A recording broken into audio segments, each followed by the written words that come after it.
টাকায় 10 ভরি সোনার অর্ধেকও হবে না। বিশ্বাস করো চাচা, আমি আমি নিজেও বুঝতেছি না যে আমার সাথে এরকম একটা ঘটনা কিভাবে ঘটলো চাচা। এটা কোনো কাজ করলি বাবা?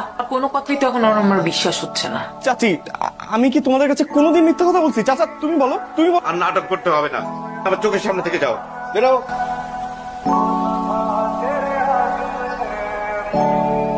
এই যে আরিফ সাহেব দাঁড়ান। মিমি, আমি তোর বড় ভাই। ছিলেন গহনা কেলেঙ্কারির আগ পর্যন্ত। কি বলতেছিস সেগুলা? তুই কি আমার কথা একটুও বিশ্বাস করতেছিস না? আচ্ছা আমাকে একটা কথা বলেন তো, ছোটবেলা থেকে কোনো দিন একটা বারের জন্য কি আমি আপনাকে বুঝতে দিছি যে আপনি আমার চাচাতো ভাই? আর আমি কি কোনো কাজে এটার প্রমাণ দিছি কোনোদিন?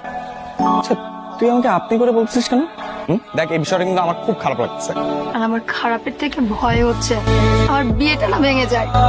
আমি বেঁচে থাকতে এটা আমি কখনো হইতে দেবো না। আপনি আমার জন্য মরে গেছেন, এই নেন আপনার টাকা।